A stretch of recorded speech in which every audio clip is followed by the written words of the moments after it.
বাংলাদেশ এবং বাংলাদেশের বাইরে পৃথিবীর বিভিন্ন প্রান্তে যে যেখান থেকে চ্যানেলে দেখছেন আপনাদের সকলকে সাদর আমন্ত্রণ তৃতীয় মাত্রা দেখবার জন্য। সাম্প্রতিক নানা বিষয় নিয়ে আলোচনার জন্য আমার সঙ্গে স্টুডিওতে রয়েছেন, আমার সামনেই বসা আছেন দেশের একটি বেসরকারি বিশ্ববিদ্যালয়ের আইনের শিক্ষক এবং রাজনীতিবিদ, বাংলাদেশ জাতীয়তাবাদী দল বিএনপি রাজনীতির সঙ্গে নিবিড়ভাবে যুক্ত মোশাররফ আহমেদ ঠাকুর। আমাদের সঙ্গে যুক্তরাষ্ট্র থেকে যুক্ত হচ্ছেন জর্জিয়া স্টেট ইউনিভার্সিটিতে কর্মরত সাংবাদিক, শিক্ষক এবং গবেষক আসিফ বিন আলী। স্বাগত আপনাদের দুজনকেই তৃতীয় মাত্রায়। আমি একটু মিস্টার ঠাকুর আপনাকে দিয়ে শুরু করতে চাই এবং আপনার কাছ থেকে বুঝতে চাই যে নির্বাচনের পথে বাংলাদেশ পথটা কেমন দেখছেন আপনি? ধন্যবাদ আপনাকে, আপনার দর্শক শ্রোতা, অপর বিজ্ঞ আলোচক। দেখুন, আমি আপনাকে এই কয়েকদিনের মধ্যে আমরা এটা প্রতিধ্বনি করেছি বিভিন্ন জায়গায় যে আজ থেকে 9 মাস বা 1 বছর আগে আমরা মনে করতাম যে ডেমোক্রেটিক ট্রান্সফরমেশনের জন্য বা গণতন্ত্রের উত্তরণের জন্য একটা নির্বাচন দরকার, একটা জেনুইন নির্বাচন দরকার। কিন্তু এখন বাংলাদেশের যে অবস্থাটা, এখানে নিদেন পক্ষে 3টা গভর্নমেন্ট আছে। একটা হচ্ছে ডক্টর ইউনূসের দৃশ্যমান সরকার, আরেকটা হচ্ছে আমাদের অদৃশ্যমান সরকার দেবপ্রিয় ভট্টাচার্যের মতে, আরেকটা হচ্ছে জুরজার মুল্লুকতার বা মবের সরকার।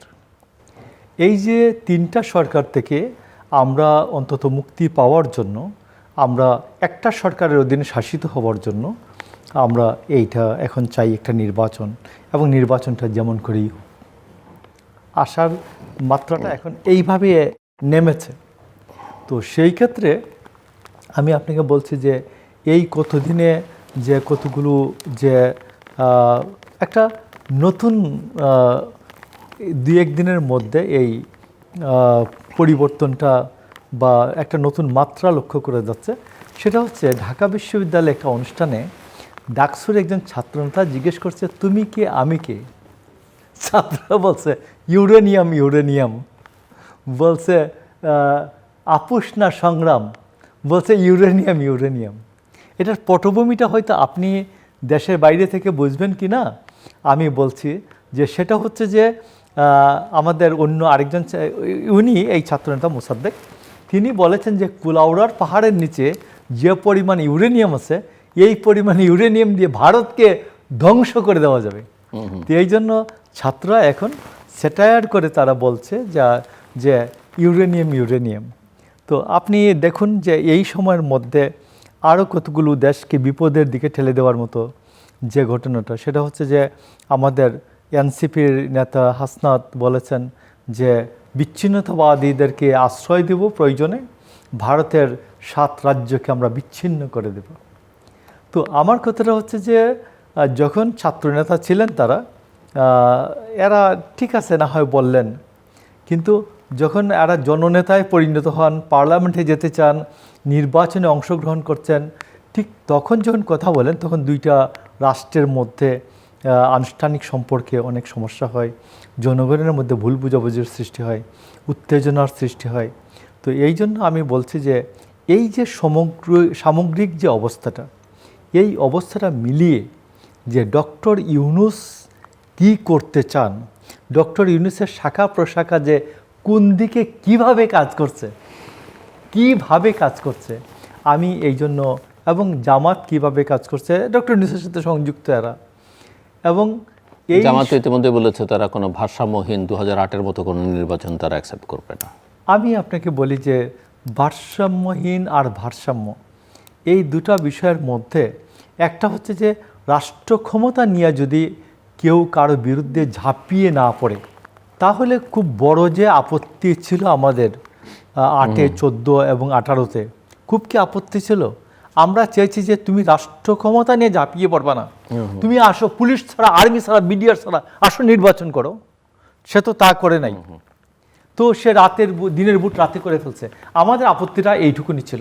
তো এই জন্য আমি আপনি বলছি যে এখন জামাত তো কোন দিকে খেলছে, কার আশ্রয়ে প্রশ্রয়ে খেলছে, এটা নিশ্চয়ই প্রকাশ হয়ে যাবে, প্রকাশ্য হবে। তো এখন এই অবস্থার মধ্যে আপনি যেটা বলছেন যে নির্বাচন কোন দিকে যাচ্ছে, এর মধ্যে আমি আপনাকে বলি যে ডেমোক্রেটিক ট্রান্সফরমেশনের জন্য আর্মির যে সদিচ্ছা, এইটাও একটা বড় ব্যাপার। কিন্তু আর্মির সদিচ্ছা, আমাদের যে সে আর্মি না, শুধু সে সশস্ত্র বাহিনী নিয়ে সদিচ্ছা একটা বড় ব্যাপার। তো আর এর মধ্যে আবার ডক্টর ইউনূস তার অনবোর্ড করতে পারেন নাই আর্মিকে, মানে আর্মি মানে সশস্ত্র বাহিনীকে, আর্মড ফোর্সেস, সামরিক বাহিনীকে। তো সেই জন্য আমি আপনাকে বলছি যে এইখানে যে একটা বিশৃঙ্খল পরিস্থিতি বিদ্যমান, এটা আমাদের কাছে আদৌ কাম্য না।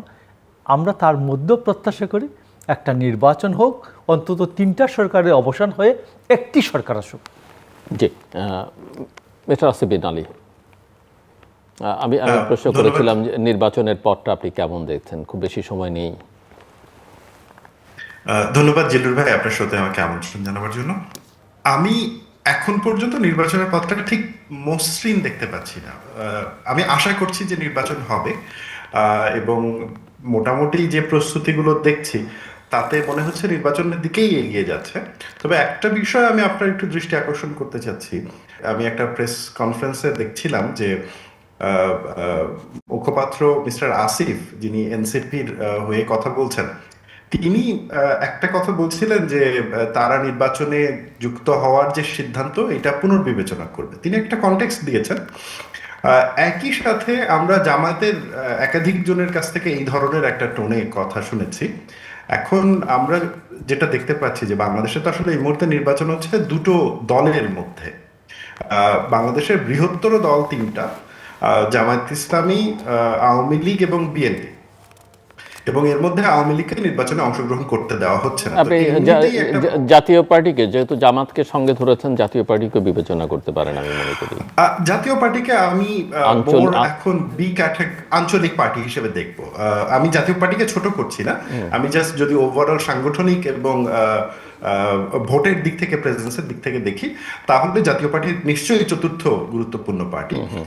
কিন্তু ক্ষমতা এবং রাজনীতির জায়গা থেকে আসলে এই 3টা পার্টি এখন বড় রোল প্লে করছে, এবং জামায়াত বিশেষ করে 5 আগস্টের পরে ওই বি পার্টি থেকে এ পার্টির ক্যাটাগরিতে প্রায় চলে এসছে। বিকজ ওদের যে পরিমাণ মোটামুটি আমরা সমর্থন খানিকটা দেখতে পাচ্ছি যে যথেষ্ট বৃদ্ধি পেয়েছে।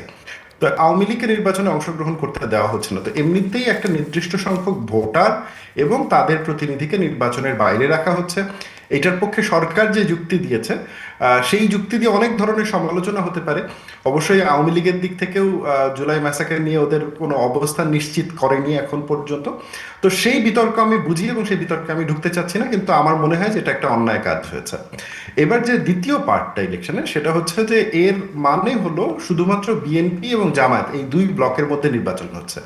জামায়াত যাদেরকে নিয়ে দল করেছে, বিশেষ করে এনসিপি বা অন্য আরো যারা ছোট দল, দেখেন এদের পলিটিক্যাল স্পেসে, ন্যারেটিভ স্পেসে ভূমিকা থাকলেও ইলেকটোরাল স্পেসে খুব একটা ভূমিকা নেই। যদি জামায়াতের সমর্থন ছাড়া এরা নির্বাচন করে, অনেক ক্ষেত্রেই এদের জামানত বাজেয়াপ্ত হবে, 2-1 ছাড়া হয়তোবা। তো সেই অর্থে আমি বলবো যে আসলে নির্বাচনটা হচ্ছে জামায়াতের শক্তি এবং বিএনপি শক্তির মধ্যে। এখন জামায়াত জোটের অন্যতম শরিক এনসিপি যখন এই ধরনের কথা বলে যে তারা অমুক অমুক শর্ত পূরণ না হলে নির্বাচনের ব্যাপারে পুনর্বিবেচনা করবে, বা জামায়াত যখন এই ধরনের কথা বলে, তখন ওইটা আশঙ্কা। জিলুর ভাই, আমাদেরকে মনে রাখতে হবে যে ইতিহাসের অনেকগুলো জটিল বাঁকে জামায়াতের কিছু সিদ্ধান্ত প্রবলেমেটিক ছিল। যেমন ধরুন, যখন এরশাদের সময় নির্বাচনের ব্যাপারটা ঘটে, তখন যখন এরশাদ বিরোধী জোট নির্বাচন বয়কট করলো, তখন কিন্তু জামায়াত নিজে ইলেকশনে অংশগ্রহণ করেছিল, আওয়ামী লীগও অংশগ্রহণ করেছিল। সো তখন আসলে নির্বাচনের আমাদের আন্দোলনের যে স্পিরিট ছিল, সেই স্পিরিট অনুযায়ী তাদের নির্বাচনে যাওয়ার কথা ছিল না, কিন্তু তারা তাদের কথা অনুযায়ী স্রোতের বিপরীত অবস্থান নিয়ে নির্বাচনে গেছে। তো এখন যেহেতু স্রোত হচ্ছে নির্বাচনের পক্ষে, আর অতীতে যেহেতু এই দলগুলোর এই ধরনের রেকর্ড আছে, তাহলে আমি কেমন করে 100% বিশ্বাস করবো যে তারা স্রোতের বিপরীতে যাবে না? এখন প্রশ্নটা হচ্ছে, তারা স্রোতের বিপরীতে যাবে কি যাবে না, সেটা আসলে নির্ভর করবে কস্ট বেনিফিট অ্যানালিসিসের উপরে। এই গভর্নমেন্টের ক্ষেত্রে একটা পারসেপশন আছে অনেকের মধ্যেই যে এই গভর্নমেন্ট আসলে জামাত সমর্থিত একটা সরকার, এবং এই গভর্নমেন্টের বিশেষ করে তাদের যে নিয়োগগুলো হয়েছে তাদের অনেকগুলোতেই জামায়াতের একটা স্ট্রং প্রভাব রয়েছে, সচিবালয় থেকে শুরু করে পুলিশ কিংবা অন্যান্য যে গভর্নমেন্টের অর্গানগুলো রয়েছে। এখন আগামী নির্বাচনে এটা মোটামুটি স্পষ্ট যে যদি নির্বাচন ফ্রি, ফেয়ার এবং ক্রেডিবল হয়, পসিবলি জামায়াতের ভোট খুবই বাড়বে, কিন্তু তারপরেও সম্ভবত তারা সরকার গঠন করার মতন পর্যাপ্ত সিট পাবে না, বিশেষ করে ফেস টু ফেস F2P যে সিস্টেমটা সেখানে।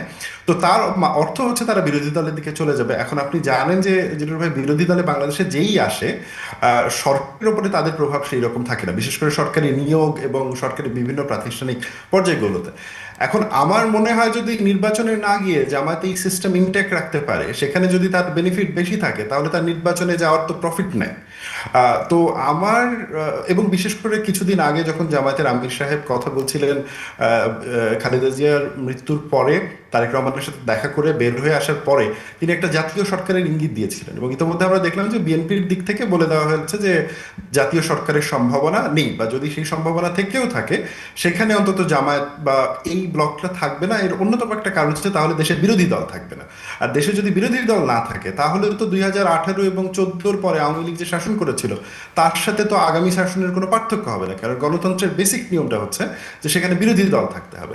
তবে আমার একটা এই ক্ষেত্রে আমার একটা পজিশন হচ্ছে যে যদি এই সময় ইতিহাসের এই মোড়ে এসে জামায়াত এবং এনসিপি নির্বাচন বয়কটের সিদ্ধান্ত নেয়, এবং সেটা যদি শুধুমাত্র এই কস্ট এবং বেনিফিট অ্যানালিসিসের ভিত্তিতে, ইতিহাসে তারা সবসময়ের জন্য বিশ্বাসঘাতক হিসেবে পরিচিত হয়ে থাকবে। কারণ বাংলাদেশ এই মুহূর্তে একটা ট্রানজিশনের মধ্য দিয়ে যাচ্ছে। 5 আগস্টের পর থেকে শুরু করে এখন পর্যন্ত যে বিশেষ করে এই ইনস্ট্যাবিলিটিটা তো শুরু হলো জুলাই আগস্ট থেকেই, এবং সেই সময়কার ম্যাসাকার পরবর্তী সময় বিচারহীনতা, মব, সহিংসতা, বিভিন্ন মানে ধর্মীয় সংখ্যালঘুদের উপর আক্রমণ, সবগুলো মিলায় দেশে যে অস্থিরতা বিরাজ করছে, এই অস্থিরতা থেকে উত্তরণের একমাত্র উপায় হচ্ছে একটা নির্বাচনের মাধ্যমে ডেমোক্রেটিক সরকারের হাতে ক্ষমতা যাওয়া। এখন এটা যদি না যায়, তার মানে দেশের এই অস্থিরতাটা আরো প্রলং করবে। আপনি জিলুর ভাই জানেন যে ইতোমধ্যে যে অস্ত্রগুলো লুটপাট হয়ে গেছিল তার মধ্যে অন্তত 25% অস্ত্র কিন্তু উদ্ধার হয়নি। আমরা ডিসেম্বরের 28 তারিখে দেখলাম একটা মাদ্রাসায় একটা বোমা বিস্ফোরণ ঘটেছে, এবং সেখানে একটা খুবই মানে বিশাল অ্যামাউন্টের বিস্ফোরক দ্রব্য উদ্ধার করা হয়েছে। তো এই যে সাইনগুলো, এগুলো কোনোটাই কিন্তু ভালো লক্ষণ না। এবং এই অবস্থায় আমরা যদি একটা ডেমোক্রেটিক্যালি ইলেক্টেড গভর্নমেন্ট খুব জলদি টেক ওভার না করে, তাহলে এই গভর্নমেন্টের যে অবস্থা সেটা মানে অনেক ক্ষেত্রেই যমুনাতে সীমাবদ্ধ হয়ে আছে এই শাসন।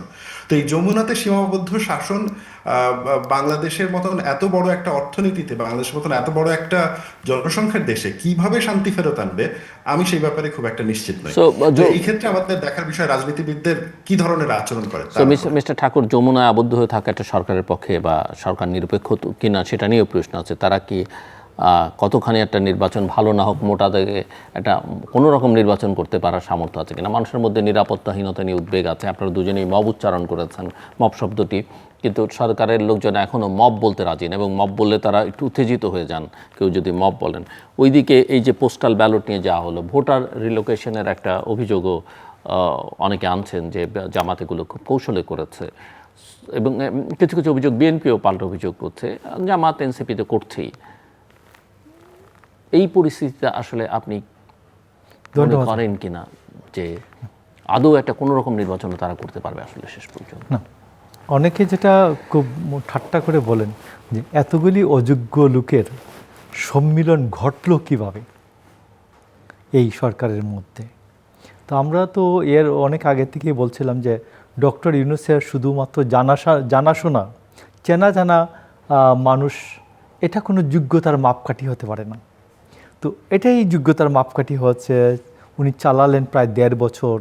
এবং আপনি দেখুন যে পোস্টাল ব্যালটের যে বিষয়টা, পোস্টাল ব্যালটের বিষয়টা তো যে জামাতের নেতাদের বাসায় শত শত পোস্টাল ব্যালট যাবে কেন, এটা কিভাবে? প্রথম কথা হচ্ছে যে এই পোস্টাল ব্যালটের দায়িত্বে কে ছিলেন নির্বাচন কমিশনের, এটা তো প্রশ্ন করা উচিত যে এই দায়িত্বটা কার ছিল, তিনি কিভাবে পাঠালেন। এটা নিয়ে আমি তো মনে করি যথেষ্ট আলোচনা হওয়া উচিত যে যেন তেন করে নির্বাচনে গেলে যে এইটা তো যে কোনো একবারে অপ্রত্যাশিত কোনো ঘটনা ঘটতে পারে। এটা তো প্রত্যাশার বাইরে যে পোস্টাল ব্যালটগুলি আপনি এই সমস্ত মার্কা দিয়ে পোস্টাল ব্যালট ছাপবে কেন? পোস্টাল ব্যালট এক একটি আসনের জন্য মার্কা বরাদ্দের পরে তো হবে ব্যালট, তো তারা পোস্টাল ব্যালটের জন্য সমস্ত মার্কা দিচ্ছেন কেন? সমস্ত মার্কা দিয়ে ব্যালট ছাপবেন কেন? এটা তো প্রত্যেকের আলাদা আলাদা রেজিস্ট্রেশন যখন করছে, সে তো নিশ্চয়ই আলাদা রেজিস্ট্রেশন করছে যে আমি উমুক আসনে উমুক কেন্দ্রের জন্য রেজিস্ট্রেশন করলাম। তো এইটা এতগুলি শত শত মার্কা দিয়ে এইটা রেজিস্ট্রেশন করবেন কেন, ব্যালট ছাপবেন কেন? This is the question. BNP যদিও এটা নিয়ে খুব হইচই করছে না, আমি মনে করি 15 লক্ষ ব্যালট রীতিমতো পুরো নির্বাচনের চিত্র চেঞ্জ করে দিতে পারে, পুরো নির্বাচনের চিত্রই চেঞ্জ করে দিতে পারে। আপনি মনে করে দেখুন যে 91 সালে আওয়ামী লীগের সাথে বিএনপির পপুলার ভোটের ডিফারেন্স ছিল 0.8%, জাস্ট 0.8%, বাট সিটের সংখ্যা হলো 140 আর কত। তো এই জন্য আমি আপনাকে বলছি যে এইটা আমাকে অনেকে বলছেন যে আপনারা তো বিএনপি তো নির্বাচনের প্রিপারেশন থেকে সরকার গঠনের প্রিপারেশনে অনেক বেশি ব্যস্ত। আওয়ামী লীগের মতো 1991 সালে বিএনপি সরকার গঠন নিয়ে অনেক ব্যস্ত, সরকার গঠনের প্ল্যান প্রোগ্রাম নিয়ে অনেক বেশি ব্যস্ত, এটা অনেকে সতর্ক করছেন। তো এখন আমি একজন ক্ষুদ্র কর্মী, তো এই আমার কাছে এটা বললে তো এটা পৌঁছবে না ওই পর্যন্ত। তো আমি এই জন্য আপনার এখানে বললাম যদি পৌঁছে আর কি, যে আমাকে অনেকেই বলেন যে আপনারা নির্বাচন নিয়ে বৈতরণী পার হবেন কীভাবে, নির্বাচনকে সুষ্ঠু হবে, জেনুইন হবে, এইসব আলোচনায় আপনারা নাই, আপনারা আছেন সরকার গঠন নিয়ে। সরকার গঠন পরে করলেও হবে। তো এখন আপনাকে দেখুন যে এই জন্য আমি আপনাকে বলছি যে জনগণের নির্বাচনে অংশগ্রহণের যে শক্তি, জেনুইন যে বিষয়টা, এইটাকে এনশিওর করার জন্য বিএনপিকে অনেক বেশি সচেতনভাবে কাজ করতে হবে। প্ল্যানটা এইখানেও দিতে হবে যে এই নির্বাচনটা কেউ জেনুইন হবে, নির্বাচনটা কিভাবে একেবারেই যেন ঝামেলা ছাড়া নির্বাচনটা হয়, এইটা একটা বড় বিষয়। আরেকটা বিষয় হচ্ছে সম্প্রতি জিয়াউর রহমানের জন্মবার্ষিকী গেল, এই জন্মবার্ষিকীতে আমি একটা নতুন আমাকে একটা শব্দ জাগিয়ে তুলছে বারবার, সেটা হচ্ছে জনগণের শক্তিকে জাগিয়ে তোলা, জনগণের সাহসকে জাগিয়ে তোলা, এবং জনগণের যে কর্মক্ষমতা আছে এটা জনগণের মধ্যে জানান দেওয়া। এইটা যদি হয় আমি মনে করি আমরা যে নির্বাচন নিয়ে যে ঝামেলাটা আছে এটা অনেক ক্ষেত্রে আমরা অনেকটা সমাধানের দিকে যেতে পারব। আসিফ, আমরা যে বিষয় নিয়ে আলোচনা করছিলাম যে ইলেকশন কমিশন বা সরকারও আসলে কতখানি, আপনি ল অ্যান্ড অর্ডার সিচুয়েশন, পুলিশকে তো এখন পর্যন্ত আসলে সেই অর্থে মোটিভেট করা যায়নি। আপনি অস্ত্র উদ্ধারের কথা বললেন, এখন আবার প্রার্থীদের গানম্যান দেওয়া হচ্ছে বা অস্ত্রের লাইসেন্স দেওয়া হচ্ছে, এবং সরকার আসলে এখন যতটা না জাতীয় সংসদ নির্বাচন নিয়ে ব্যস্ত বা সেটাকে ভালো করবার বা ভোটারদের প্রার্থীদের নিরাপত্তা, তার চেয়ে অনেক বেশি ব্যস্ত গণভোটের ক্যাম্পেইন নিয়ে, হায়ের পক্ষে একটা ক্যাম্পেইন। এবং এই যে পোস্টাল ব্যালটের প্রশ্ন, অভিযোগ আছে যে বিভিন্ন এক অঞ্চলের ভোটারকে জামাত আরেক অঞ্চলে নিয়ে গেছে ট্রান্সফার করে, এবং সেটাও ভোটের ইকুয়েশন আসলে অনেকখানি বদলে দিতে পারে বলে অনেকে মনে করছেন। জিলুর ভাই, আমরা যদি জামাতের রাজনীতি খুব কাছের থেকে দেখি, জামাতের রাজনীতি ক্যাডার ভিত্তিক রাজনীতি, এটা কোনো পপুলার মানে ভোটার সমর্থক ভিত্তিক রাজনীতি না। কিন্তু আসিফ, সেই জায়গাতেও তারা অনেকেই হয়তো যারা একটু ইতিবাচকভাবে দেখতে লজিক ছাড়া পছন্দ করেন, তারা হয়তো বলবেন যে বিশ্ববিদ্যালয়ের নির্বাচন জাতীয় নির্বাচনে কোনো প্রভাব ফেলবে না, অতীতে ফেলেনি 70-এর দশকে বা 80-র দশকে। কিন্তু বাস্তবতা হচ্ছে যে একটার পর একটা পাবলিক ইউনিভার্সিটিতে তারা তো জিতে চলেছেন, এবং একচেটিয়াভাবে জিতে চলেছেন, এবং তরুণ ভোটারের সংখ্যা বাংলাদেশে এখন ইতিহাসে বোধহয় সবচেয়ে বেশি। তো সেটা তো আপনি, এবং এই তরুণরা প্রাইভেট নয় পাবলিক ইউনিভার্সিটিতে পড়ে, এবং তাদের সঙ্গে তাদের পরিবারগুলোর সংযোগের কথাও তো ভাবতে হবে। বিশ্ববিদ্যালয় স্পেসের রাজনীতির সেই আলাপটা একেবারে ভিন্ন। বিশ্ববিদ্যালয় স্পেসের রাজনীতিতে গত 5-7 বছর আমরা একটা ফিনোমেনা দেখছি, সেটা হচ্ছে যে মেইন স্ট্রিম পার্টির প্রতি এক ধরনের অনীহা, অন্যদিকে জামাত মেইন স্ট্রিম পার্টি হিসেবে থাকে না, Awami League BNP main stream party হিসেবে থেকেছে। জামাত ওয়াজ মোর অফ আ কিন্তু সহযোগী হিসেবে থেকে। আসিফ, তরুণদের যদি তাদের পরিবারের উপরে প্রভাব নাও থাকে বা পরিবারের প্রভাব যদি তাদের উপরে নাও থাকে, এই তরুণরা তো জাতীয় সংসদ নির্বাচনে ভোট দেবে, কারণ বিশ্ববিদ্যালয়ে যারা পড়ে তারা তো সবাই ভোটার, 18 ঊর্ধ্ব হওয়ার কথা, বা ধরলাম সবাই না হলো অধিকাংশই। আমি মোটেও এরকমটা মনে করছি না যে এই বাকি আপনি মনে করছেন যে বিশ্ববিদ্যালয় শিবিরকে ভোট দিয়েছে, জাতীয় সংসদ নির্বাচনে গিয়ে বিএনপিকে ভোট দেবে সে, এমনটা মনে করছেন? না, আমি এমনটা মনে করছি না। আমার মনে হয় যে বিশ্ববিদ্যালয়ের এই নির্বাচনগুলোর ফলাফলের একটা ইম্প্যাক্ট কিছু না কিছু এরিয়াতে তো অবশ্যই থাকবে, কারণ এই তরুণ ভোটারদের অনেকেই সচেতনভাবেই ভোট দিয়েছেন এবং তারা তাদের প্রার্থীদেরকে মানে যখন নির্বাচন করেছেন তারা ভেবেচিন্তেই ভোট দিয়েছেন। আমি মোটেও মনে করি না যে এই তরুণদের কোনো এজেন্সি ছিল না, তাদেরকে জামাত বুঝিয়ে পড়িয়ে ভোট দিয়েছে, অবশ্যই না। এবং আমি ওই আর্গুমেন্টেও যাইনি এবং দিবও না যে বিশ্ববিদ্যালয়ের এই নির্বাচনের প্রভাব কোনোভাবেই পড়বে না, সেটা বলা যায় না। সেটা সেটা বলতে হলে যে ধরনের কনক্লুসিভ এভিডেন্স দরকার, ওই এভিডেন্স আমাদের হাতে নেই। তবে ওইখানে একটা আর্গুমেন্ট শুধু এইটুকু দেওয়া যায় যে এটার প্রভাবটা কতটুকু পড়বে, কারণ বিশেষ করে বাংলাদেশের বিশ্ববিদ্যালয়ের যারা পড়াশোনা করতে আসছেন ঢাকা, জগন্নাথ, চট্টগ্রাম, তারা সমাজের মিডল ক্লাস এবং মানে লোয়ার মিডল ক্লাস এবং আপার মিডল ক্লাস এই তিনটা ব্লক থেকে আসেন। এবং আমরা এখন স্পষ্টতই দেখতে পাচ্ছি যে আমাদের এই শ্রেণীর মধ্যে জামাতের সমর্থন বেড়েছে, জামাতের ভোট বেড়েছে। এবং আমার ধারণা এই নির্বাচনে জামায়াত বাংলাদেশের ইতিহাসের অন্য যে কোনো নির্বাচনের থেকে তার যে এভারেজ ভোট, সেটার থেকে সে বেশি ভোট পাবে এবং সেটার থেকে সে বেশি সিটও পাবে। এই বিষয়ে আমার খুব একটা সন্দেহ নেই, যদি নির্বাচন ফ্রি ফেয়ার এবং মানে ইয়ে হয়। কিন্তু দেখার বিষয় হচ্ছে যে আপনি যে প্রশ্নটা করলেন যে জামায়াত যে এক ধরনের সফট ইঞ্জিনিয়ারিং করেছে, অর্থাৎ ভোটার রিলোকেট করেছে, তারপরে হচ্ছে যে অনেকেই অভিযোগ করছেন যে ব্যালট পেপারের সাথে ব্যালট পেপারে তাদের মার্কা বা প্রতীক বিশেষ অবস্থানে বসানো নিয়ে, এগুলো আমার হাতে স্পেসিফিক এভিডেন্স নাই, বাট বিশেষ করে ব্যালট পেপারের যে ব্যাপারটা সেটা অত্যন্ত লক্ষণীয়। কারণ বিদেশে যে ব্যালট পেপারগুলো আসছে, বিশেষ করে সৌদি আরব, কাতার এবং কুয়েতের যে ভিডিওগুলো আমরা দেখছি, সেখানে আমরা স্পষ্টতই দেখতে পাচ্ছি, বাহরাইনে, সেখানে আমরা স্পষ্টতই দেখতে পাচ্ছি যে নির্বাচনের ব্যালটগুলো শত শত ব্যালট একাধিক জামাত নেতার কাছে পাওয়া গেছে, এগুলো অন রেকর্ড। এবং এগুলো নিয়ে নির্বাচন কমিশন যে কোনো তদন্তের উদ্যোগ নিয়েছে এইটাও কিন্তু এখন পর্যন্ত দেখিনি। শুধু দেখেছি যে ফরেন মিনিস্ট্রি থেকে ফরেন মিনিস্টার একটা মানে সাংবাদিকের প্রশ্নের জবাবে বলেছেন যে তারা এটা খতিয়ে দেখবেন, কিন্তু কতদিনের মধ্যে খতিয়ে দেখবেন, সেই খতিয়ে দেখা রিপোর্টটা পাবলিক করা হবে কিনা, এই ধরনের কোনো কথাবার্তা আমরা শুনিনি। আমরা একই সাথে দেখলাম যে যারা জামায়াতের পক্ষে প্রচারণা করছেন অনলাইনে, তারা বলছেন যে ব্যালট যদি হাতে পায়ও তাও কারো পক্ষে এটা ভোট দেওয়া সম্ভব হবে না। হ্যাঁ, আমি মানি যে ব্যালট যদি হাতে পায় কারো পক্ষে এটা ভোট দেওয়া সম্ভব হবে না, কিন্তু কাউকে ভোট দেওয়া থেকে বিরত রাখা তো যাবে।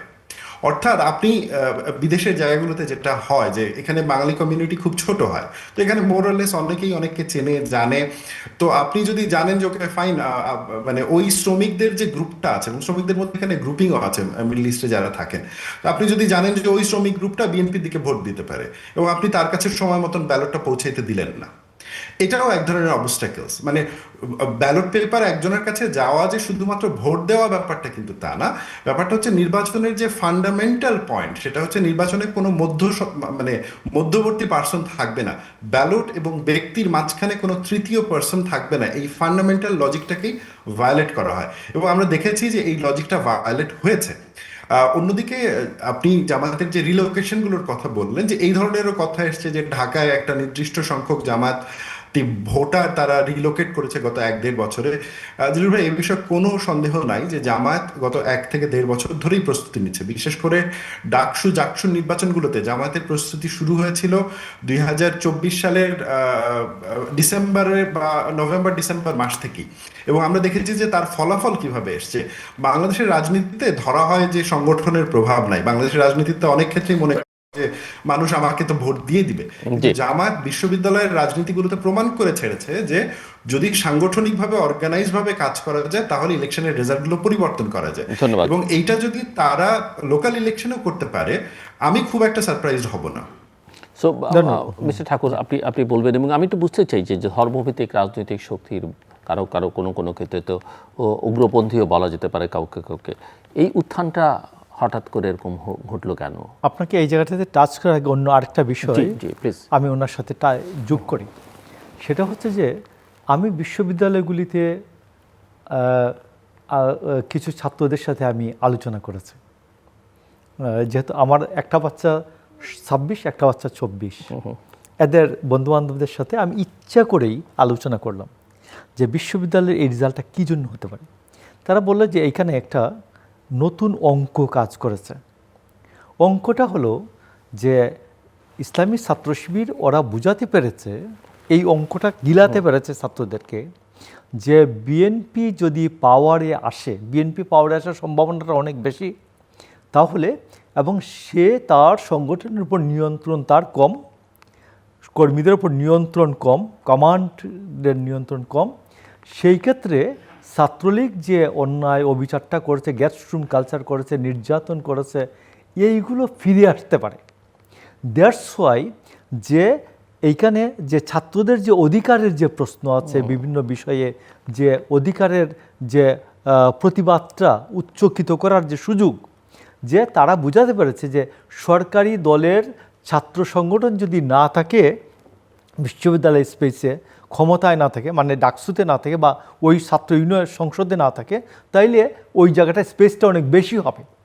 তো তারা এই অঙ্কটা অনেকে বুঝেছে, অনেকে গিলেছে যে এইটা ঠিক আছে, তাইলে ডাকসু বা জকসু, জাকসু, রাকসু এই লেভেলে বিএনপি যেহেতু সম্ভাব্য কী বলে ক্ষমতায় যাওয়া রাজনৈতিক দল, এরা না থেকে অন্য কোনো রাজনৈতিক দল আসুক, এটা এইরকম একটা কাজ করেছে। আর এর মধ্যে অন্যান্য কাজগুলি যেগুলো যে ওয়েলফেয়ার পলিটিক্স, ওয়েলফেয়ার করেছে, তারা নিজেরা ছিল, ছাত্রদের সাথে সংগঠিত ছিল, আমাদের ছাত্র লীগের অত্যাচার যেতে পারে নাই, তাদের সাথে যোগাযোগই ছিল না, গুপ্ত রাজনীতি করেছে, এইগুলি তো আছেই।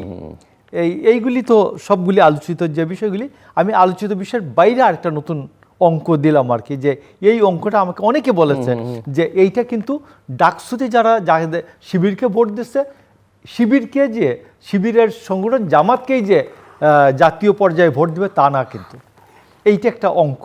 আমি ম্যাথমেটিক্স বললাম। এখন আপনার যে পরের প্রশ্নটা, ধর্মভিত্তিক রাজনীতির উত্থান, ধর্মভিত্তিক রাজনীতিতে আমি আপনাকে বলছি যে রিয়েলি এটা আশঙ্কাজনক, অত্যন্ত আশঙ্কাজনক। আপনি যেটা আমি আমরা অনলাইনে যাওয়ার আগে, রেকর্ডিংয়ে যাওয়ার আগে আলোচনা করলাম, সেটা হচ্ছে যে মামুনুল হক বলেছেন যে বাংলাদেশে 2টি আইডি কার্ড থাকবে। তিনি যে আফগানিস্তানে গিয়ে এটা আলোচনা করে আসছেন, একটার নাম হচ্ছে এনআইডি, সবাই পাবে, আরেকটা হচ্ছে বিআইডি, ভোটার আইডেন্টিফিকেশন কার্ড থাকবে। এই বিআইডিটা হবে যারা বাংলাদেশের রাষ্ট্র পরিচালনার ক্ষেত্রে যাদের জ্ঞান আছে, বুদ্ধি আছে, এবং একটা কর্তৃপক্ষ কমিশন টাইপ, এরা মনে করবেন যে সে ইসলামী রাষ্ট্র পরিচালনায় যে সিদ্ধান্ত দেওয়ার ক্ষমতা রাখে, এই সিদ্ধান্ত গ্রহণের ক্ষমতাটা তারা বিবেচনা করবেন। তা বিবেচনার পরে তিনি একটা voter identification number voter identity card পাবেন। তো এই যে বিষয়টা, আমার যে এক ব্যক্তি এক ভোট অর্জনের যে দীর্ঘ সংগ্রামের ইতিহাস, ধরুন একেবারে ভিজুয়াল ইতিহাসটা হচ্ছে 47 থেকে 70 পর্যন্ত, 1937 থেকে 1970 পর্যন্ত, এই যে দীর্ঘ সংগ্রামের ইতিহাস, যে আপনি নিশ্চয়ই একবার চমৎকৃত হবেন যে 1937 সালে যে ভারত শাসন আইন 1935-এর অধীনে যে নির্বাচনটা হয়, সেই নির্বাচনে ছিল যাদের চৌকিদারি ট্যাক্স, ইউনিয়ন পরিষদের ট্যাক্স 6 আনা কমপক্ষে, তারা ভোট দিতে পেরেছিলেন, অন্যরা ভোট দিতে পারে নাই। মানে জমি জমা আছে, এই প্রশ্নেই হচ্ছে ভোটটা হবে, তিনি নাগরিক কিনা, তিনি দেশের জনগণ কিনা, এইটা প্রশ্নটা ছিল না। তো এই ক্ষেত্রে আমাদের সংগ্রামটা, আমরা কি ভূতের মতো পেছনে হেঁটে যাব কিনা, এইটা একটা প্রশ্ন। অন্যান্য যে বিষয়টা আছে, আপনি দেখবেন যে ইসলামী আন্দোলনের যে নায়েবে আমির, সিনিয়র নায়েবে আমির, তিনি এই খালেদ মহিউদ্দিনের সাথে আলোচনা করেছিলেন যে সারা পৃথিবীতে ইসলামী একটা রাষ্ট্রের নাম বলেন, কেমন, কার কাছাকাছি হতে পারে। তিনি বলেছেন আফগানিস্তান। আফগানিস্তানের অতি সম্প্রতি যে শাসন ব্যবস্থার ভয়াবহতা যদি শুনেন, যে ওইখানে এখন কোনো মেয়ে স্কুলে যেতে পারবে না, এমনকি তারা পাবলিক স্পিয়ারে তারা একটু জুড়ে আওয়াজ করে কোনো কথা বলতে পারবেন না, এমনকি ঘরে তারা কোনো ডিভাইস ইউজ করতে পারবেন না। এইটা যদি আফগানিস্তানের চিত্র হয়, তাহলে এই যে যারা এখন বলে যে আমরা শরিয়া কায়েম করব না, তাইলে তুমি ইসলাম নাম রাখছো কেন? শরিয়া বাদ দাও, শরিয়া তোমার দলের নাম থেকে ইসলাম বাদ দাও। আমাদের মতো অন্যান্য দলের মতো নাম দিয়ে করো। তো এই যে বিষয়টা, এরপরে যে কোনো কারো নামে দেখবেন এরা ইদানিং সম্প্রতি আপনি কি বলছেন না বলছেন, এইটাকে একটা ফটোকার্ড, মিথ্যা ফটোকার্ড বানিয়ে, অথবা এটাকে 12 মিনিটের একটা বক্তৃতাকে 30 সেকেন্ড কেটে আপনার নামে বদনাম টদনাম করে এরপরে চাইবে যে একটা হুলস্থুল বাঁধিয়ে দেওয়ার জন্য, একটা মফ করে দেওয়ার জন্য। এই ঘটনাটা আমি আপনাকে বলছি যে এটা খুবই ভয়াবহ একটা সময়, যে গত 54 বছরের মধ্যে, যেটা পাকিস্তান শেখ মুজিবুর রহমানের রক্ষী বাহিনীর আমলেও ছিল না, এমনকি শেখ হাসিনার যে 15 বছরের স্বৈর শাসনের সময় আমরা আপনার এখানে বহু কথা বলে গিয়েছি, আপনারা যে আসাদুজ্জামান খানকে জল্লাদও বলে গিয়েছি। তো সেই ক্ষেত্রে আমি আপনাকে বলছি যে আজকে ডক্টর ইউনূস যে খেলাটা আগুন নিয়ে খেলছেন এবং এই মব নিয়ে খেলছেন, আমি বলছি মব বাংলাদেশকে খেয়ে ফেলতে পারে। এবং আপনার খুব ভয়াবহ একটি বিষয় যে আমাদের পাবলিক প্রসিকিউটর, আইসিটির চিফ প্রসিকিউটর, তিনি বললেন মব বলা যাবে না, মব বললে অভ্যুত্থান এবং বিপ্লবের মহিমাকে নাকি নষ্ট করে দেওয়া হবে। আমি আপনাকে বলছি এটা খুবই ভয়াবহ বিষয়, এবং এইখান থেকে সবাই যাতে, আমি মনে করি আলোচনা আনা উচিত প্রত্যেকের, যে মবকে এইটা রুখে দিতে হবে। এবং মব যদি রুখে না দেওয়া যায়, আপনি রাষ্ট্রকে গিলে খেয়ে ফেলবে। মিস্টার আসিফ বিন আলী। জিলুর ভাই, আমি এই ব্যাপারটাকে আরেকটু এক্সপান্ড করে বলতে চাচ্ছি যে উনি যেটা বলেছেন তার সাথে প্রায় একমত হই। বাংলাদেশের রাজনীতিতে বা বাংলাদেশের যে গল্প, আসলে বাংলাদেশের গল্প একক কোনো গল্প নাই। বাংলাদেশের 3টা কম্পিটিং স্টোরি আছে, এবং যেটাকে আমি রিসেন্টলি একাডেমিক স্পেসে বলার চেষ্টা করছি যে 3 ন্যাশনালিজম প্রবলেম।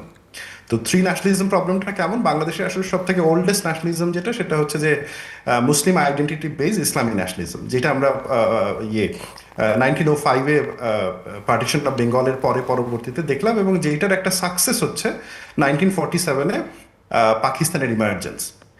আমরা পাকিস্তানের ইমার্জেন্সের পরে আরেকটা ন্যাশনালিজমের উত্থান দেখি বাংলাদেশে, যেটা হচ্ছে যে ভাষা, এথনিসিটি, এইটার উপরে ভিত্তি করে, ধর্মের উপরে ভিত্তি করে না, যেটাকে আমরা বলছি বাঙালি ন্যাশনালিজম। এবং এই বাঙালি জাতীয়তাবাদের একটা সাকসেস স্টোরি হচ্ছে 1971, অর্থাৎ 47-এ যে বাঙালি নেতারা, হোসেন শহীদ সোহরাওয়ার্দী থেকে শুরু করে শেখ মুজিব, তারা যে ন্যাশনালিজমের উপরে ভিত্তি করে পাকিস্তান চাইছিল, ওইটাকেই আবার তারা ডিনাউন্স করে 71-এ বাঙালি ন্যাশনালিজমের উপরে ভিত্তি করে হচ্ছে যে বাংলাদেশ বানালো। এবং ওই 71-এ এই ইসলামিক ন্যাশনালিজম যেটা, সেটা ব্যাকসিটে চলে যায়, কারণ ইসলামিক ন্যাশনালিজমের তখন যারা ধারক এবং বাহক ছিল, মুসলিম লীগ এবং জামায়াত ইসলামী, তারা যুদ্ধে পরাজিত হয়। 71-এর পরে কেউ হয়তো বা ভাবে নাই যে বাংলাদেশে ইসলামী ন্যাশনালিজমের এই ধরনের পুনরুত্থান ঘটবে। 75-এ বঙ্গবন্ধুকে সপরিবারে হত্যা করার পরে আমরা যে জিনিসটা দেখলাম, সেটা হচ্ছে যে জিয়াউর রহমান যখন ক্ষমতায় আসলেন, তিনি একটা এই বাঙালি ন্যাশনালিজমটাকে আরেকটু এভলিউশনের ধারায় নিয়ে গিয়ে বাংলাদেশি ন্যাশনালিজম ইন্ট্রোডিউস করলেন। এবং সেইটার একটা প্রেক্ষিত ছিল, আপনি জানেন যে 1960s এবং 70s হচ্ছে যে সিভিল রাইটস মুভমেন্টের সময়, আপনি জানেন যে ওই সময় ফেমিনিস্ট আন্দোলনের সেকেন্ড ওয়েভ চলছে, এবং ওই সময় গোটা বিশ্বজুড়েই একটা আলাপ আলোচনা চলছে যে নাগরিকত্বর মূল ভিত্তি এটা হবে না যে আপনার ধর্ম কি, ভাষা কি, বা আপনার জাত কি, আপনার নাগরিকত্বের মূল ভিত্তি হবে টেরিটরি, এবং সেই টেরিটরিতে জন্মগ্রহণ করা প্রত্যেকটা মানুষ। So that is more territorial Bangladeshi nationalism. যদিও পরবর্তীতে বিএনপির যারা বুদ্ধিজীবীরা, তারা এই টেরিটোরিয়াল ন্যাশনালিজমকে যতটুকু মানে সেইভাবে ফার্দার ডেভেলপ করার প্রজেক্টে যান নাই, কিন্তু প্রাইমারি গোলটা ছিল টেরিটোরিয়াল ন্যাশনালিজমের এই ল ভিত্তিক যে ন্যাশনালিজমের কনসেপ্ট। এখন গত 54 বছর আমরা দেখেছি যে বাংলাদেশের রাজনীতির স্টোরিটা নিয়ন্ত্রণ করেছে বাঙালি ন্যাশনালিজম এবং বাংলাদেশি ন্যাশনালিজম। দুইটা ন্যাশনালিজমেরই সোর্স অফ ইন্সপিরেশন হচ্ছে লিবারেশন ওয়ার, কিন্তু এদের লিবারেশন ওয়ার নিয়ে ব্যাখ্যাটা একটু ভিন্ন ছিল। মানে বাঙালি ন্যাশনালিস্ট যারা, তারা লিবারেশন ওয়ারটাকে একটা এথনিক ইমানসিপেশনের মুভমেন্ট আকারে দেখতো, অন্যদিকে বাংলাদেশি ন্যাশনালিজমের যারা সাপোর্টার ছিল, এরা এটাকে দেখতো যে একটা সভারেন স্টেটের ইমার্জেন্স আকারে। অন্যদিকে ইসলামিক ন্যাশনালিজম খানিকটা ব্যাকসিটে ছিল, কখনো আওয়ামী লীগের আশ্রয় ছিল, কখনো বিএনপির আশ্রয় ছিল, এবং এরা পেছন থেকে নিজেদের মতো করে গুছিয়েছে, কাজ করেছে, নিজেদের ইন্টেলেকচুয়াল গ্রুপকে অর্গানাইজ করেছে। 24 সালের 5 আগস্টের পরে আমরা দেখলাম যে ইসলামী ন্যাশনালিজমের একটা মানে পুনরুত্থান ঘটেছে, এবং এই পুনরুত্থানটা আমরা দুইটা ফর্মে দেখতে পাচ্ছি। একটা ফর্ম হচ্ছে যে রিলেটিভলি ডেমোক্রেটিক ওয়েতে, যেটা জামায়াত ইসলামী লিড দিচ্ছে। আরেকটা ফর্ম হচ্ছে মোর কনজারভেটিভ ভার্সন, যেটা লিড দিচ্ছে হচ্ছে হিজবুত তাহরির এবং হচ্ছে যে আল কায়দা পন্থী গ্রুপ, তালেবান পন্থী গ্রুপ। এবং এই দুইয়ের মধ্যে কিছু ফান্ডামেন্টাল পার্থক্য আছে, বাট মোর অর লেস ইসলামী ন্যাশনালিজমের এখন এই অবস্থা। এখন দেখেন জিলুর ভাই, এই যে তিনটা ন্যাশনালিজম বাংলাদেশে, এইটা এখন অস্বীকার করার কোনো উপায় নেই। আমি চাইলেই আপনাকে গায়ের জোরে বলতে পারবো না যে বাংলাদেশে ইসলামী ন্যাশনালিজম নাই, এটাকে অস্বীকার করা যায়, এইটা আছে। সমস্যাটা হচ্ছে যদি আমরা তিনটাকেই স্বীকার করে নেই যে এই তিনটা ন্যাশনালিজমই রয়েছে এবং একটাও কাউকে ধ্বংস করতে পারবে না, এবং একটা যে কাউকে ধ্বংস করতে যাওয়া মানে দেশের ইন্টায়ার স্ট্যাবিলিটি ধ্বংস করে ফেলা, তাহলে আমাদের প্রশ্নটা চেঞ্জ করতে হবে যে which nationalism will like control the story, এইটা না বলে আমাদেরকে জিজ্ঞেস করতে হবে how this three nationalism can co exist. এবং এই হাউ প্রশ্নটাই আসলে ডেমোক্রেসি, যে সার্বজনীন ভোটাধিকারের ভিত্তিতে মানুষ যাকে নির্বাচিত করবে সে সরকার গঠন করবে। এখন আসা যাক যে আলোচনাটায় আমরা ছিলাম যে বাংলাদেশি রাজনীতিতে ইসলামপন্থীদের যে উত্থান, তারা কি এই আর্গুমেন্টের সাথে একমত কিনা। আমরা দেখতে পাচ্ছি যে তাদের যারা কথাবার্তা বলছেন, বিশেষ করে মামুনুল হকের মতন লোকজন বা জামায়াতের অনেকেই যারা শরিয়ার কথা বলেছেন, যদিও জামায়াতের আপনি রিসেন্টলি বলেছিলেন যে তারা শরিয়া চাপিয়ে দেবেন না, কিন্তু তারা এটা বলেন না যে শরিয়া পরবর্তীতে মানে গ্রহণ করবেন না, কারণ শরীয়তের যে ফান্ডামেন্টাল কনসেপ্ট এবং শরিয়া ভিত্তিক গভর্নেন্সের যে ফান্ডামেন্টাল কনসেপ্ট, এইটা আমরা যে মডার্ন ডেমোক্রেসি এবং মডার্ন স্টেটের কথা বলছি, এইটার অপোজিট। এবং এইটার যে ক্লোজেস্ট মডেল আমরা দেখতে পাই, একটা মডেল হচ্ছে যে ইরানে, সেইটা হচ্ছে যে রিলেটিভলি ইলেকটোরাল ডেমোক্রেসি ভিত্তিক। তারপরেও সেখানে হিউজ প্রবলেম রয়েছে, সেখানে সার্বজনীন ডেমোক্রেসি নাই। অন্যদিকে সেকেন্ড যেটা আরও কনজারভেটিভ মডেল, সেটা হচ্ছে আফগানিস্তানে। এখন এদেরকে যদি আপনি জিজ্ঞেস করেন যে আপনি কোন মডেলে যাবেন, দেখবেন যে ধরেন এই যে এক পীর সাহেব বললেন যে তিনি আফগানিস্তানের মডেলে যাবেন, আরেকজন বলছেন যে ওকে ফাইন, আমরা যদি নির্বাচিত হয়ে আসি, মামুনুল হক যেটা বলছেন যে আমরা দুই ধরনের ভোটিং সিস্টেম করবো। আমি ওই যে সাক্ষাৎকারটাতে উনি কথা বলছিলেন মিস্টার খালেদ মহিউদ্দিনের সাথে, সেখানে অন্যকে যখন প্রশ্ন করা হয়েছে তাহলে হিন্দুদের ভোটাধিকারের কি হবে, তিনি অনেকক্ষণ মানে নানা রকম কথাবার্তা বলে একরকম গিয়ে বলছে যে ও আচ্ছা না, ওরাও হয়তো বা ভোট দিতে পারবে। এই যে হয়তোবা মানে আপনি দেখেন দেশের 10% নাগরিককে সে অটোমেটিক্যালি অ্যাপারথাইড সিস্টেমে নিয়ে যেতে চায়। মানে উনি যে কথাটা বললেন যে ভিআইডি, ভোটার আইডি কার্ড এবং এনআইডি, এটা তো দক্ষিণ আফ্রিকার অ্যাপারথাইড সিস্টেম।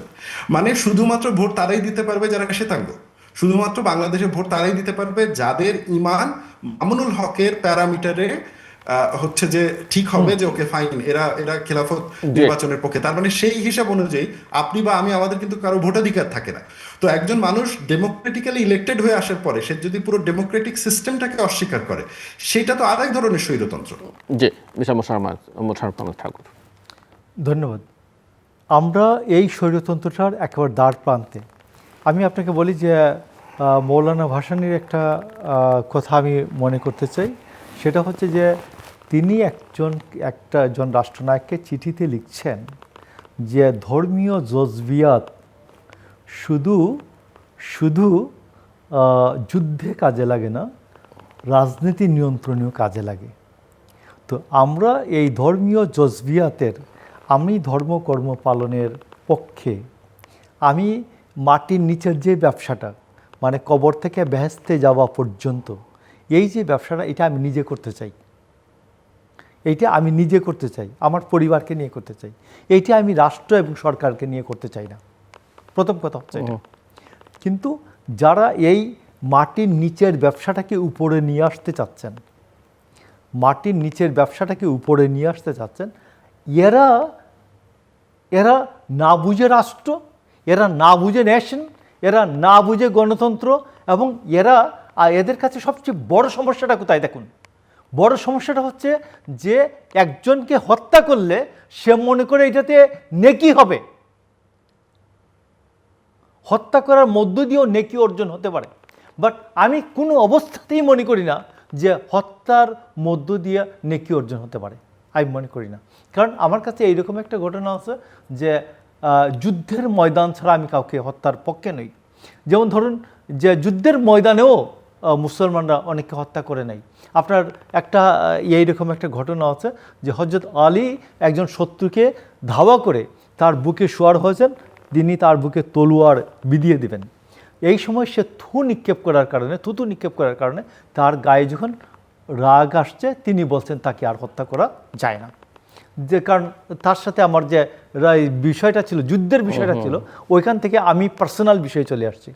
কিন্তু ওরা যে আলোচনাটা করছে এবং মানুষের যে রগ কেটে দেওয়া, এটা কেটে দেওয়া, ওইটা করা, এইগুলো কিন্তু কোনো ধর্মীয় আমাদের ধর্মীয় রীতিনীতি এবং কোরআন হাদিসের সাথে সম্পর্কিত না। তো এই যে আপনার যে মব সৃষ্টি করা, এটা কোথাওই কোনো ধর্মের কোনোভাবেই কেউ সাপোর্ট করে না, কিন্তু তারা করছেন। তো এই জন্য আমি আপনাকে বলছি, এবং মবটা দুই ধরনের মব, একটা হচ্ছে ফিজিক্যাল মব আর একটা হচ্ছে ইয়াতে মব, এই যে আপনার ইন্টারনেটে মব।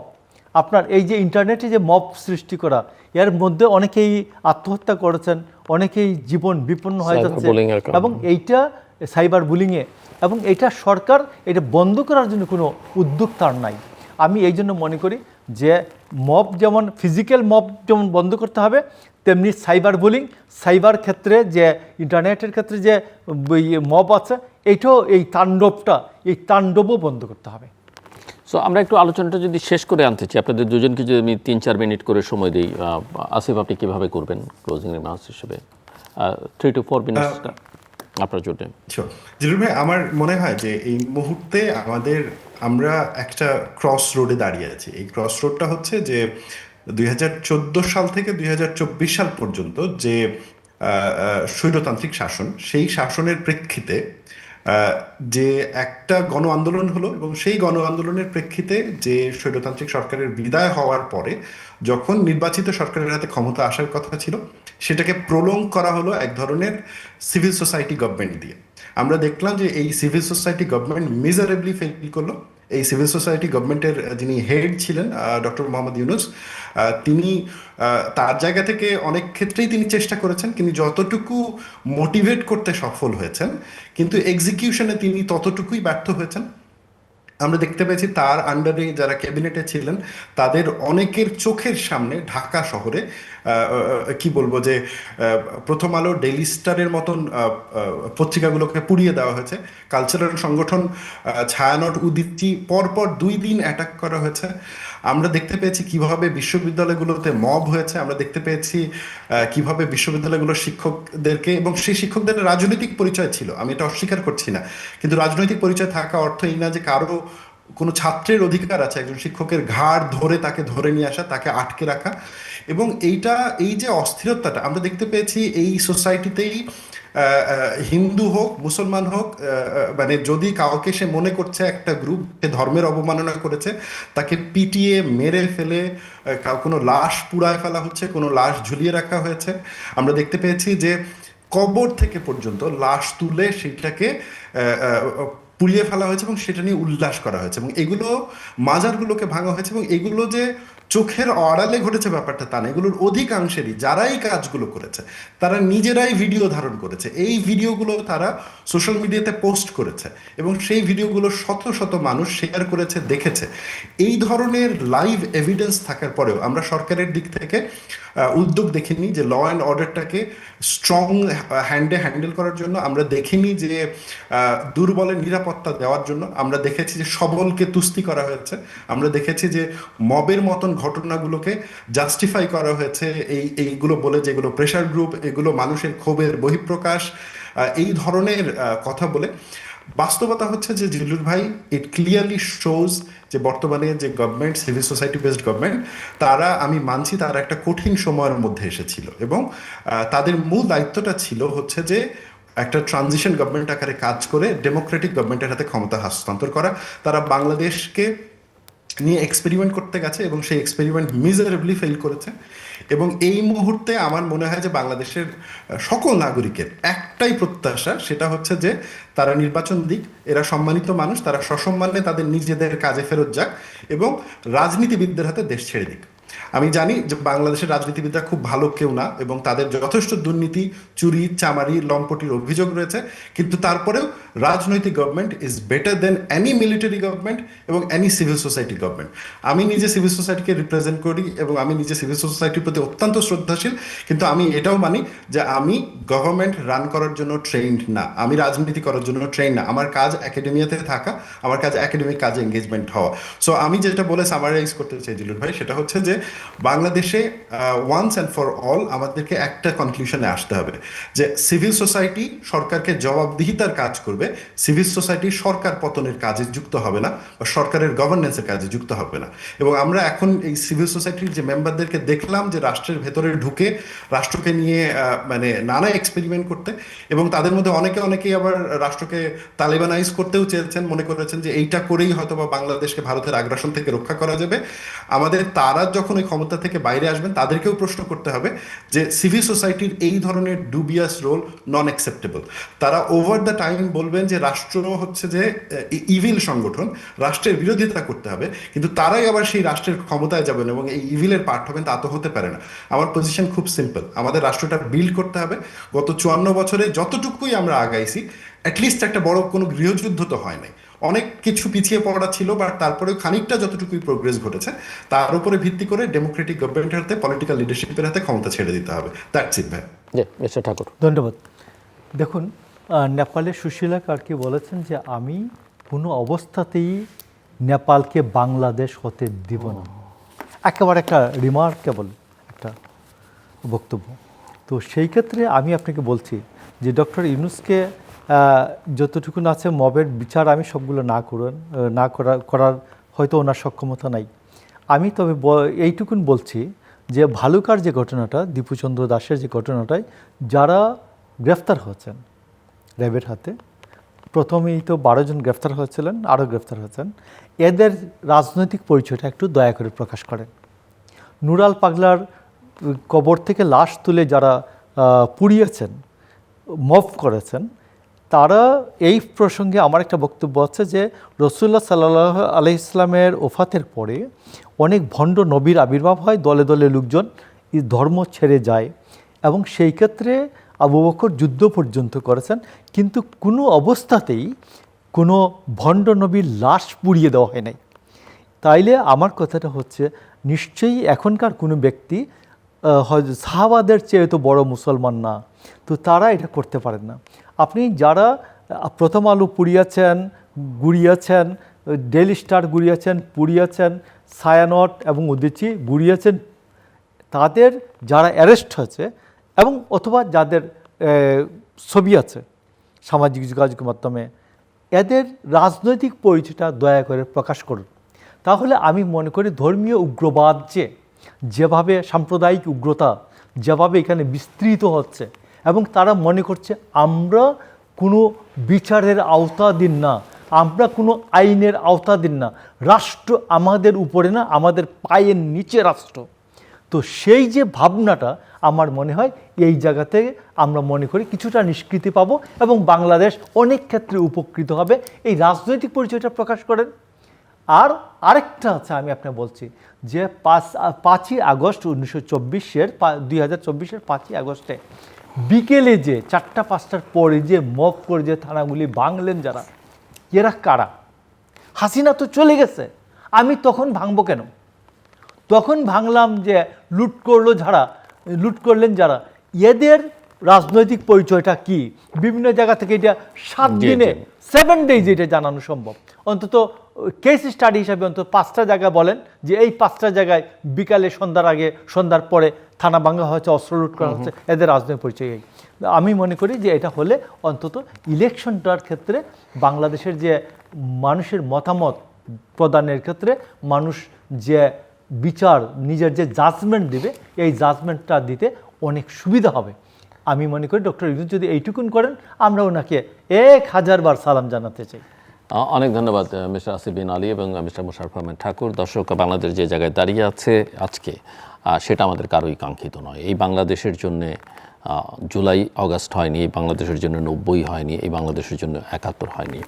এবং এ থেকে পরিত্রাণের একটাই উপায়, মুক্তির একটাই উপায়, সেটা হচ্ছে নির্বাচন। কিন্তু আমার 2 অতিথির এক অতিথি নিশ্চিত করে বলতে পারছেন না যে নির্বাচনটা আসলে ঠিকঠাক মতো হবে। ভালো নির্বাচন পরের কথা, কিন্তু একটা মোটামুটি শান্তিপূর্ণ নির্বাচনও যে 12ই ফেব্রুয়ারি হবে সেটাকেও নিশ্চিত করে বলতে পারছেন না। তারপরও আমরা চাই একটা নির্বাচন হোক, গণতান্ত্রিক প্রক্রিয়ায় উত্তরণটা ঘটুক, দেশ যাদের শাসন করবা কথা সেই রাজনীতিবিদরা দেশটা শাসন করুন। আমাদের সঙ্গে থাকবার জন্য অসংখ্য ধন্যবাদ, আপনাদের সবার জন্য শুভকামনা।